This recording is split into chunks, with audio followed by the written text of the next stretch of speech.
Hello बच्चों, welcome to Ritu ma'am's online class. बच्चों, आज हम आपकी कक्षा चौथी की गणित की पुस्तक हंसते खेलते के चैप्टर नंबर 11 किसका घेरा कितना में दी हुई कुछ गतिविधियां करेंगे। चलो सबसे पहले ये वाली करते हैं। यहाँ पर कुछ आकृतियां दी हुई हैं, हमें क्या करना है। देखो, एक पेंसिल या कोई कलर लेकर आपको इन पर फेरना है, ठीक है। एक सिरे से दूसरे सिरे तक लेकर जाना है, जैसे मैं कर रही हूं। ये देखो, ये हो गया। अब ये वाली,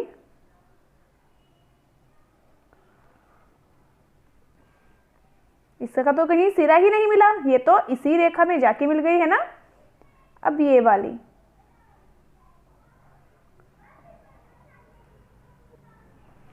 इसके दोनों सिरे अलग अलग हो गए, इसका एक सिरा इसके दूसरे सिरे से मिला ही नहीं। ये वाली करके देखते हैं।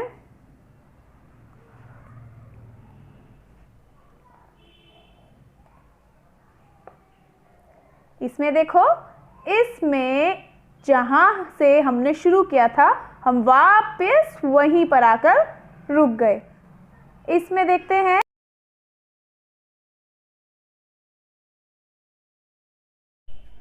अब ये वाली,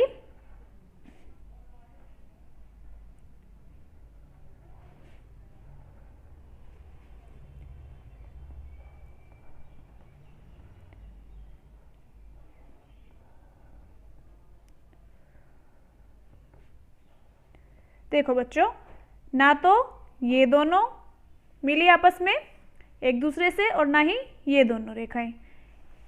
ये जहां से शुरू हुई थी वहां पर खत्म नहीं हुई है, ना ही ये वाली। अब ये वाली देखते हैं।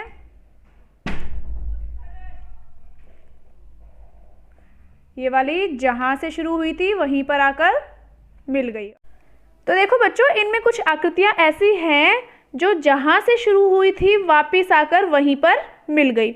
ये आकृति यहां से शुरू हुई थी पर ये आकर यहां पर मिली नहीं, यहां पर खत्म हो गई है। ये वाली आकृति देखो, ये यहाँ से शुरू की थी हमने और वापस यहीं आकर मिल गई। ये वाली आकृति यहाँ से शुरू हुई थी और ये यहाँ पर खत्म हो गई, यहाँ आकर नहीं मिल पाई। ऐसे ही ये आकृति, ये भी और ये भी, पर ये देखो यहाँ पर आकर बंद हो गई। अब देखो, इस आकृति में क्या है, इस आकृति के अंदर जाने का रास्ता है, इसमें भी अंदर जाने का रास्ता है। इस आकृति के अंदर अगर हम कुछ रखते हैं, ये फ्लावर रखा है, तो कोई इसके अंदर आकर लेके जा सकता है, ये देखो।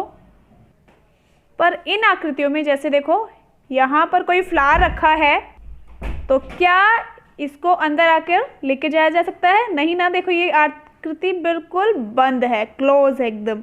जैसे ये वाली है, ये भी एकदम बंद है, ये भी बंद है, ठीक है। तो इन्हें हम कहते भी यही हैं कि बंद आकृति और ये खुली हुई है ना, इसके अंदर आया जा सकता है। ये खुली आकृति है, ये भी खुली, ये भी खुली और ये भी खुली, और ये वाली भी खुली आकृति। तो हमें यहाँ पर लिखना है जो खुली आकृति है वो भी और जो बंद है वो भी। यहाँ पर हमें लिखनी है बंद आकृतियाँ। देखो, ये मंकी कह रहा है, बंदर कह रहा है कि तो ये बंद आकृतियाँ हैं, बंद। और ये वाली हमें यहाँ लिखनी है खुली आकृतियाँ। खुली आकृतियाँ जो ये जिसका सिरा वापस जहाँ से शुरू किया था वापस वहीं आकर नहीं मिला, ठीक है। तो चलो, यहाँ पर क्या लिखना है हमें, बंद आकृति के नंबर लिखने हैं। ये संख्याएं जो दी हुई है, नंबर 2, नंबर 4 और नंबर 8, ठीक है। और यहाँ पर लिखनी है खुली आकृतियाँ। कौन कौन सी है, 1, 3, 5, पहले लिख लेते हैं 1, 3, 5, 6 और 7, ठीक है। चलिए नेक्स्ट पेज पर देखते हैं। देखो, अब ये एक चूहा है और ये चूहा केक को खाने की कोशिश कर रहा है, उसकी तरफ जाने की। तो देखते हैं वो जा पाएगा नहीं जा पाएगा यहाँ तक। देखो, आपको पहले खुद ढूंढना है, ठीक है। अपनी बुक में प्रैक्टिस करनी है। तो ये चूहा केक तक पहुंच गया। इसका मतलब ये खुली आकृति है, ये ओपन है ना। और ये यहाँ बीच में एक गाजर रखी हुई है और यहाँ है खरगोश। अब देखते हैं खरगोश को गाजर मिलेगी कि नहीं मिलेगी, हमें रास्ता मिलता है कि नहीं मिलता। ये तो मिल गया रास्ता, ये भी एक खुली आकृति है, इसमें भी खरगोश अंदर जाकर गाजर को खा सकता है। रास्ता यहाँ से बंद नहीं है और ये भी रास्ता खुला हुआ है, बंद नहीं है। चूहा अंदर जाकर इस केक को खा सकता है।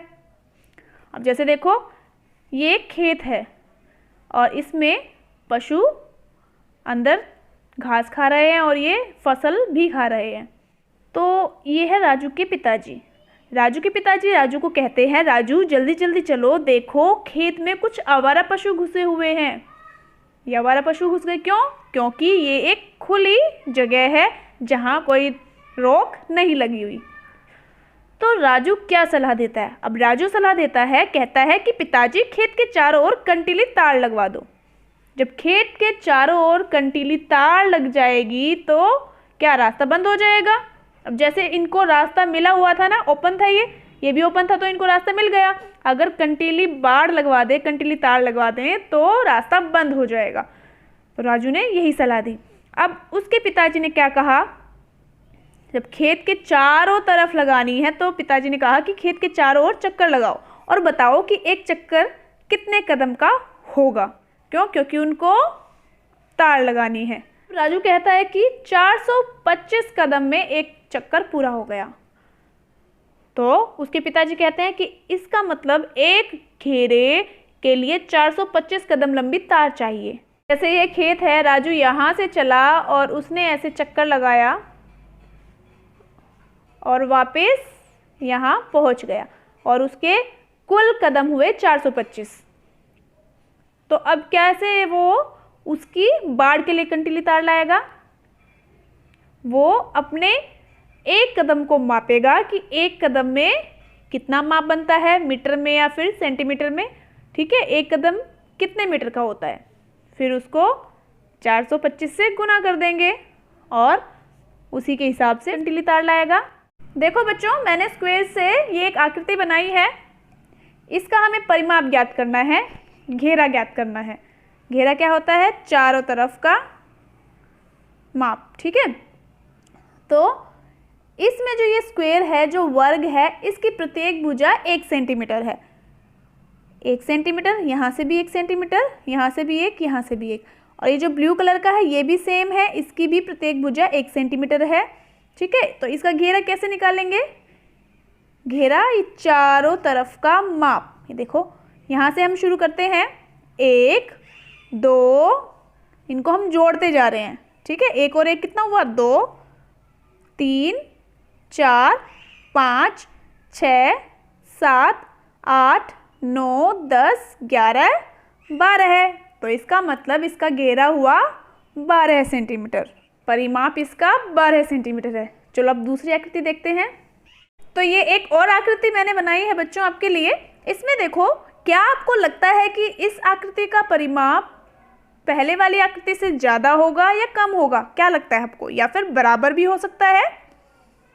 देखो, इसमें वर्गों की संख्या सेम है पहले वाली आकृति के। पीले भी 4 हैं और नीले भी 4 हैं। पहले वाली में भी 4 पीले थे और 4 नीले वर्ग थे। और वर्ग का आकार भी सेम है, प्रत्येक वर्ग की प्रत्येक भुजा 1 सेंटीमीटर है। तो चलो करके देखते हैं। यहाँ से हम शुरू करते हैं, 1 2 3 4 5 6 7 8 9 10 11 12 13 14 15 16 17 18। इसका कितना घेरा निकला? 18 सेंटीमीटर। ये क्या? ये तो उससे ज़्यादा निकला, परंतु वर्गों की संख्या तो सेम थी।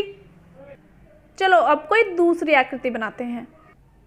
देखो बच्चों, इसमें भी मैंने उतने ही वर्गों का इस्तेमाल किया है जितने पहली दोनों आकृतियों में थे। 4 पीले और 4 नीले। तो इसका हम परिमाप निकाल के देखते हैं। हम यहाँ से शुरू करते हैं, 1 2 3 4 5 6 7 8 9 10 11 12 13 14। इसका परिमाप आया 14 सेंटीमीटर। तो चलो एक और आकृति बना लेते हैं। देखो ये भी मैंने उन्हीं स्क्वायर से बनाई है, उतने ही स्क्वायर से 4 पीले और 4 नीले। तो इसका घेरा हम निकालेंगे कैसे, देखते हैं। 1 2 3 4 5 6 7 8 9 10 11 12। इसका कितना आया 12 सेंटीमीटर। इसका पहले वाली आकृति के बराबर परिमाप निकला है। और सबसे अधिक परिमाप कौन सी आकृति का था, आकृति नंबर 2 का ना। तो देखो बुक में देखते हैं, आपकी बुक में भी ये आकृतियाँ दी हुई हैं, ये आकृतियाँ दी हुई हैं। इसका कितना निकला था 12 सेंटीमीटर और इसका 18 सेंटीमीटर था। इसका कितना निकला था 14 सेंटीमीटर और इसका 12 सेंटीमीटर। अब ये देखो सबसे ज़्यादा इसका परिमाप था और इन दोनों का बराबर निकला है ना। सबसे कम भी इन्हीं दोनों आकृतियों का है परिमाप। अब ये वाला काम आपको खुद करना है। मैंने यहाँ पर आपको समझा दिया है, ये आप खुद फिल करेंगे। ये आपका होम असाइनमेंट है, ठीक है बच्चों। बाकी एक और काम मैं आपको देती हूँ कि ऐसे ही 8 वर्गाकार टुकड़ों से आपको एक अलग आकृति बनानी है और उसका परिमाप आपको खुद निकालना है, ठीक है। इससे आगे का नेक्स्ट वीडियो में करेंगे। तब तक के लिए बाय बच्चों।